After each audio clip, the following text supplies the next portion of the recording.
Good morning, students. We have done present tense, and I hope all of you get the present simple tense. There should be no problem in it. And today I am going to explain you about past tense, same as it is present tense. जैसे हमने past present tense किया था, same वैसे ही past tense भी है, but difference है tense का. Present tense था, ये पास्ट टेंस है. वहाँ पर आइडेंटिफिकेशन में डिफरेंस आ जाता है, उसकी आइडेंटिफिकेशन अलग होती है, इसकी या पास्ट टेंस की आइडेंटिफिकेशन अलग होती है. बट जो पैटर्न चलता है, जो टेंस की फॉर्म चलती है, वो सब में सेम चलती है, प्रेजेंट टेंस में भी, पास्ट टेंस में भी एंड फ्यूचर टेंस में भी. हमें सिर्फ टेंस का ध्यान रखना है, उसकी फॉर्म का ध्यान रखना है. जैसे प्रेजेंट टेंस में हमने किया था प्रेजेंट सिंपल टेंस, उसमें क्या था, चार फॉर्म बताई थी. Present simple, present simple negative, present simple interrogative, present simple interrogative negative. ठीक है, इस तरीके से ही प्रेजेंट कॉन्टिन्यूस था. उस प्रेजेंट कॉन्टिन्यूस में भी present simple, present negative, present interrogative, present interrogative negative, ये फॉर्म अलग अलग चेंज होती जाती है टेंस की. हमें सिर्फ इनकी फॉर्म का ध्यान रखना है. And the most important is pattern. Sentence का पैटर्न ध्यान रखना होता है हमें. जिस फॉर्म में है उसका पैटर्न अलग होता है, तो पैटर्न को ध्यान रखेंगे. अगर हमें पैटर्न पता है तो हमें टेंस को समझने में कोई दिक्कत नहीं आएगी. जैसे सिंपल में पैटर्न होता है, प्रेजेंट सिंपल में या पास्ट सिंपल में subject plus verb plus object, ये सिंपल पैटर्न है. This is the simplest form of simplest pattern of a sentence. ठीक है, अब इसी पैटर्न में हम उसकी फॉर्म के अकॉर्डिंग चेंज करते जाते हैं. पास्ट सिंपल नेगेटिव आ गया, अब नेगेटिव आ गया तो हमें नॉट लगाना है. नो, नॉट, नेवर, ये वर्ड जो है नेगेटिव को शो करते हैं, तो ये कभी नहीं आ जाए अगर तो नेवर आता है, और नहीं आ जाए तो नो, कहीं नो यूज़ होता है, कहीं नॉट यूज़ होता है. ठीक है, अब अगर पास्ट सिंपल नेगेटिव आ गया मीन्स ये एक नकारात्मक सेंटेंस है, तो यहाँ पर हमें नॉट का यूज़ करना ही है. तो इसके पैटर्न में क्या चेंज आ जाएगा, subject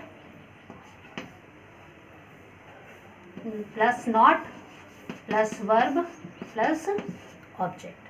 clear.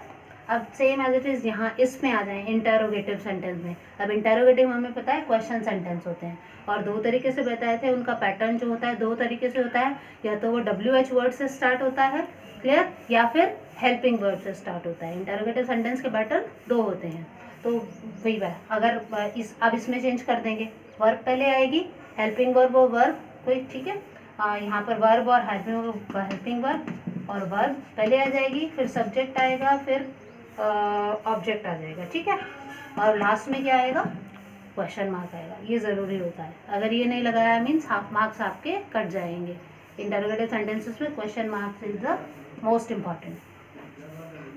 Now past simple interrogative negative. अब इंटरोगेटिव नेगेटिव आ गया. इंटरोगेटिव है मीन्स क्वेश्चन सेंटेंस है, तो दो तरीके से स्टार्ट होगा, या तो WH वर्ड से या फिर हेल्पिंग वर्ब से, और उसमें साथ में नॉट भी आएगा.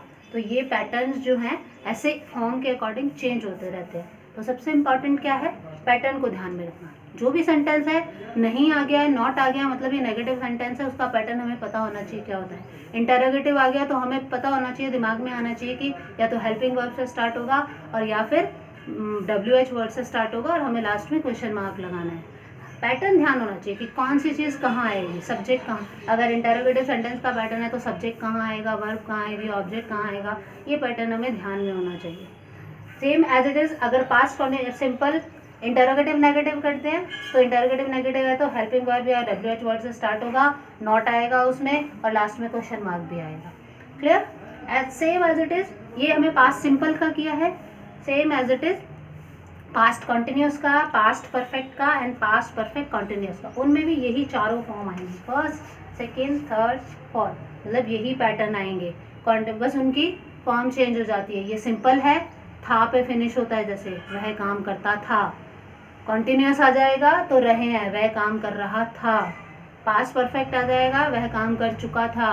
पास्ट परफेक्ट कॉन्टिन्यूस, वह 2 घंटे से काम कर चुका था. ठीक है, तो फॉर्म चेंज हो जाएगी, लेकिन ये अलग अलग हो जाएंगे, और इनमें ये चारों फॉर्म आ जाएंगे. हर एक ये पास्ट टेंस की ये फॉर्म हो गई, past simple, past continuous, past perfect continuous, और उनमें भी फिर ये 4 form. Okay, most important is pattern of the sentence. Pattern को ध्यान से करना है. Okay, enough for today. Thank you.